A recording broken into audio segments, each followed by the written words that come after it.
It's 4 little words. Tell me a story. And that's all we do. Tell them a story. Tonight, we tell the story of the man who invented 60 Minutes. It's a kind of a magazine for television. We got a piece to look at. Remembering Don Hewitt. I'm Maggie Rodriguez. Also tonight, the battle over health care reform. Trying to have a conversation with you would be like trying to argue with a dining room table. Are the Democrats ready to go it alone? And Marines on a mission to get Afghan voters safely to the polls. This is the CBS Evening News with Katie Couric. Good evening. When the telephone rings, chances are you don't automatically think of Alexander Graham Bell. And when the television news comes on, you don't think of Don Hewitt. But maybe, at least tonight, you should. Because if any one person deserves credit for inventing what you're watching right now, that person was Don. Our friend and colleague, the first producer of this broadcast, and the legendary creator of 60 Minutes, died today of pancreatic cancer. He was 86. Katie Couric tells us the story of the man who made 60 Minutes tick. Stop. Go from here. This gets fascinating. Don Hewitt had no problem divulging the secret behind the success of 60 Minutes. We got a piece to look at. He even made it sound simple. It's 4 little words. Tell me a story. And that's all we do. Tell them a story. While 60 Minutes may be his best-known accomplishment, it was his more than 60 years in news that defined the medium. And I guess I'm the sort of the ultimate television creature. I feel it, I live it, I breathe it. Don was working as a photo editor for a wire service when CBS hired him in 1948. And I said, wait a minute. What would a radio network want with a guy with picture experience? He said, no, television. And I said, what a vision? On camera, which we'll illustrate tomorrow. They were making it up as they went along. Don didn't even own a television. When I first came here in 1948, we did the news 3 nights a week. Monday, Wednesday, and Friday. Soon he was directing shows for Edward R. Murrow. I can turn to Don Hewitt here and say, Don, will you push a button and bring in the Atlantic Coast? Don shaped the early days of TV with cue cards, editing techniques, and camera placement. Nobody knew what he was doing, but you didn't care because who had a television set? He called it dumb luck. When the Italian liner Andrea Doria was sinking in 1956, Don got there last and thought he had missed the story. We were the only ones flying over the Andrea Doria. It turned over like a big dead elephant. And all of a sudden you look down and where there was this ocean liner, there was nothing. He was tapped to produce and direct. Now, okay, I got a natural walk over here and we zoom in. The first televised presidential debate. Can you take camera 2, please? I was kind of awed by that whole thing. I mean, nobody had ever done this before. All right, what we will do is this. And it was up to me to sort of tell these guys what the rules were, what they had to do, what they didn't have to do. And then we move over here, right? Right, good. It turned out to be much more than a debate. It was the first demonstration of TV's enormous visual impact on politics. Voters who listened on the radio felt Richard Nixon won, but those who watched thought Kennedy did. And it may have cost Nixon the election. There's very little I remember about the debate except Nixon's atrocious makeup. I looked at him on camera and I thought, oh my God, this is trouble. I'll call you Tuesday. Call me Tuesday when you get back. Call me tonight. When the CBS Evening News with Walter Cronkite became the first network half-hour newscast, Don Hewitt was the executive producer. You ready? All right, hit it. He loved the job, but new management at CBS didn't love him. Sent to the documentary unit, the workplace equivalent of Siberia, Don was devastated, and then had his best idea yet. It's a kind of a magazine for television. New opening, take 1. This is how Mike Wallace remembers it. He was out of a job. He was on salary at CBS, but he was out of a job, and he had some nutty notion about a magazine yet unnamed.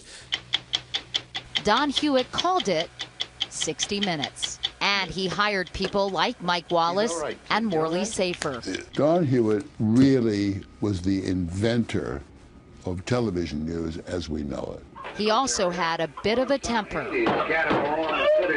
something he recognized in himself. But I've changed. I'm better now. Maybe, but his battles with one legendary correspondent were loud and passionate. It's the story that I see every night in the news. I know that, Don, but those are the facts. You've got to establish the context in which we are telling the rest of the story. Why is Shechel important? Because he hates Croats and Croats hate him. Don stepped down from 60 Minutes in 2004, but his impact lived on. He'll never leave. I mean, there's a little bit of him in every one of us, and it affects every decision we make. Don's enthusiasm never diminished. Neither did his sense of humor, as seen in this exchange with Harry Smith. Don Hewitt has been everywhere, seen everything, done everything in the TV news business. You doing my obit? Always able to laugh at himself, a charming, driven man who loved to tell a story and changed the face of television. 60 Minutes told nearly 3,500 stories when Don was in charge. And later in this broadcast, some of his correspondents will share their stories about their boss. But right now, we move to the battle over health care reform. Senate Finance Committee Chairman Max Baucus said today that his gang of 6, 3 Democrats and 3 Republicans, is, quote, on track to reach a compromise. But other Democrats are beginning to think that bipartisanship on this issue is a lost cause. We have 2 reports tonight. First, Nancy Cordes. Worried that the White House is caving under pressure from the right, all lies! Some liberal Democrats are now pushing for a go-it-alone strategy on health care reform that does not include Republicans at all. Over and over again, the Republicans have said, no, I don't think that they want reform. The final straw may have been a comment by a top Republican senator, Jon Kyl of Arizona. There is no way Republicans are going to support a $1 trillion bill, Kyl told reporters, even if Democrats drop the public insurance option that the GOP so strongly opposes. I actually don't think there's any peril in opposing the president's plan at the moment. I think that stopping something bad from happening is the right place to be right now. Liberals were already angry that the president seemed to be backing off his demand for a strong public option to compete with private insurance, even as they defend the contentious proposal at their own town halls. Why do you continue to support a Nazi policy, as Obama has expressly supported this policy? Why are you supporting it? On what planet do you spend most of your time? It is a tribute to the First Amendment that this kind of vile, contemptible nonsense is so freely propagated. Ma'am, trying to have a conversation with you would be like trying to argue with a dining room table. I have no interest in doing it. Going it alone would be a risky approach. Even some Democrats oppose a public option, and reformers may need a few Republican votes if they want to carry the day.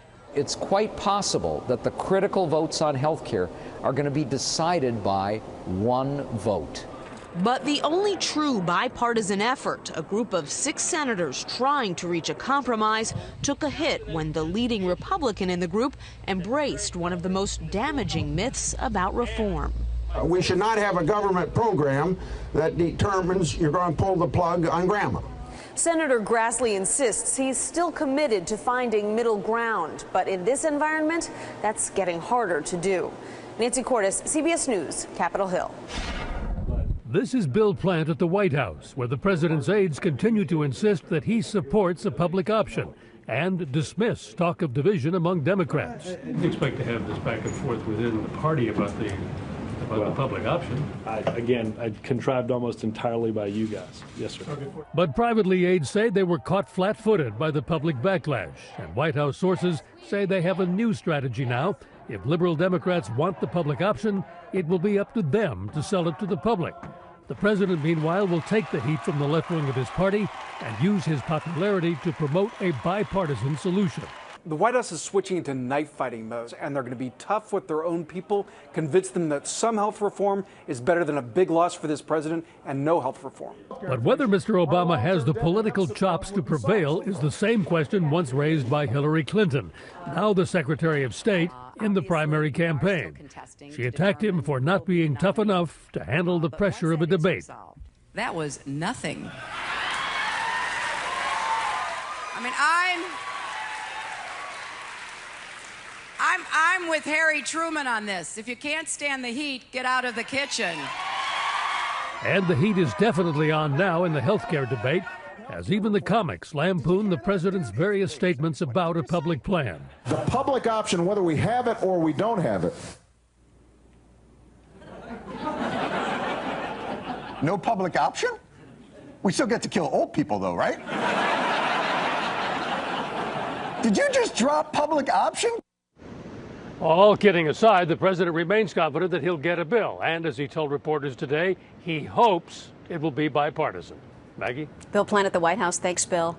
Overseas, this has just become the deadliest year for U.S. forces in Afghanistan. The military announced 6 more deaths, bringing the total to at least 163, 8 more than all of last year. In Kabul, meanwhile, Taliban fighters took over a bank before they were killed by the police. The latest violence as insurgents try to sabotage the presidential election. Polls there open in just a few hours. In Helmand Province, U.S. Marines are hunting down the Taliban, hoping to clear the way for voters. Lara Logan is on the front lines. Fire! This is what life is like for Echo Company most days, fighting their way through Taliban strongholds. It often takes everything they've got to silence the enemy guns. Today, they're expecting a fight as they head south. It's a hard slog through sweltering cornfields in burning heat. Gee, wait there. Their mission right now is to help some of Helmand's 615,000 registered voters get to the polls, in spite of Taliban threats. From what we heard, the Taliban said that if any of the civilians are going to vote, they're going to chop off their fingers. The Taliban are not accustomed to having the Marines in their backyard. This time, Echo Company wants them to know they're coming. The choppers fire flares as the Marines push further south than they've ever been. Suddenly, shots ring out and the Marines get down. Then the order comes to run for cover behind a nearby berm. It's exactly what the Marines expected. As we moved through the open ground, they took small arms fire. Not without a check around. These guys are not put off by the show of power, the air support. They're dug into fighting positions in buildings while the Marines are out exposed. They're using every piece of ground they can find for cover. The anticipated fight doesn't come, and the Marines head home. Each time we go down there, we've made a fight. So today was a little strange. It could be linked with tomorrow's elections. It could be that they have people that normally fight us here that might be off in other areas doing other things. Echo Company will be out on election day, reassuring locals it's safe to vote. But even they don't believe it'll make much difference here, where the Taliban holds more sway than anyone else. Lara Logan, CBS News, Southern Helmand. In Iraq, meanwhile, this was the deadliest day since U.S. forces pulled out of major cities 7 weeks ago, with at least 95 people killed and more than 400 wounded just today in a wave of bombings in Baghdad. The prime minister blames Sunni rebels, including al-Qaeda, out to undermine the Shiite-led government. Here's Sheila McVicker. As Iraq's tribal elders discussed next January's elections, insurgents showed they could still reach close to the heart of the government. First, at the finance ministry, a huge truck bomb detonated. It was powerful enough to blow concrete slabs off the front of buildings, bring down an overpass, and toss the hood of a car onto an antenna 9 stories up. 3 minutes later, at the foreign ministry, there was another huge bomb. Investigators say it was packed with at least 2 tons of explosives, the deadliest of the day. In quick succession, there were 6 apparently coordinated attacks, all of them targeting government ministries, army bases, or shopping districts. It was the deadliest series of attacks since U.S. troops withdrew from Iraq's cities on June 30th. Just like the days of the war. You could see dead people in cars, still burning, very awful. There had been hope Iraq was entering a more peaceful phase. Security blast walls were being taken down. But since June, Iraqis have seen an increase in violence, reigniting fears of a new sectarian struggle. Sheila McVicker, CBS News, London. Coming up next, a disturbing trend in this country: more women driving drunk.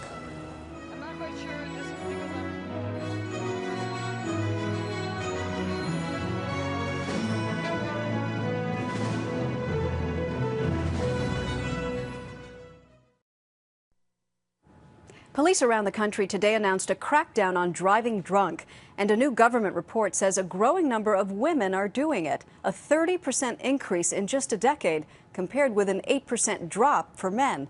Even so, men still lead the way by far in DUI arrests. More now from Michelle Miller. Stop, stop, stop, stop, stop. In Long Island, New York, law enforcement put volunteers to a driving test, knowing they'd be sure to fail.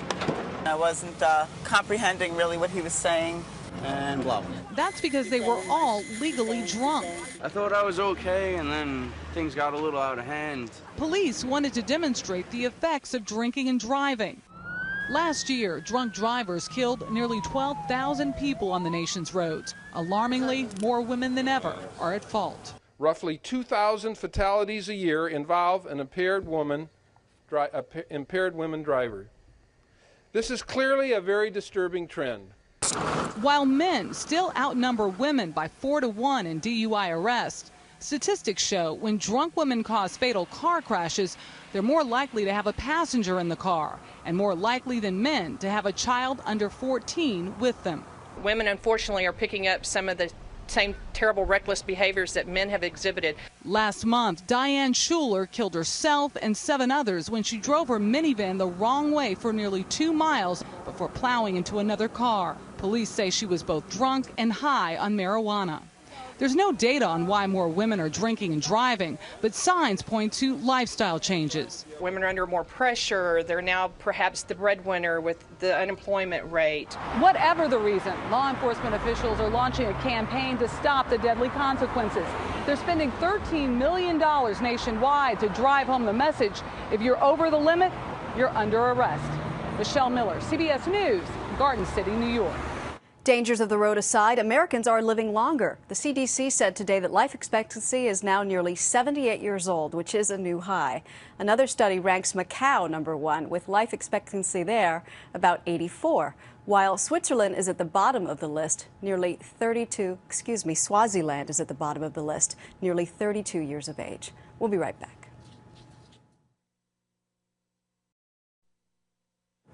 The Libyan convicted of blowing up Pan Am Flight 103 could be out of a Scottish prison as soon as tomorrow. British reports say 57-year-old Abdel Basset al-Megrahi has terminal cancer and is being released on compassionate grounds. He was sentenced to life for the 1988 bombing that killed 270 people, including 180 Americans. The IRS has long been after Americans dodging taxes by hiding assets in Switzerland. And today, the banking giant UBS agreed to cooperate and disclose the names of nearly 4,500 account holders suspected of evading U.S. taxes. Their accounts at one point totaled $18 billion. Hurricane Bill is gaining strength in the Atlantic. It is now a Category 4 with winds of 135 miles an hour. Pictures from the space station show just how big it is, 300 miles wide. Forecasters expect the hurricane to pass by Bermuda this weekend, and there is a small chance it could threaten New England. Coming up next, Morley Safer, Steve Kroft, and Andy Rooney. Remember Don Hewitt. No one in TV history accomplished more in an hour than 60 Minutes creator Don Hewitt. We want to give the final moments of this broadcast tonight to the people who knew him best. Don Hewitt was a man who changed television news.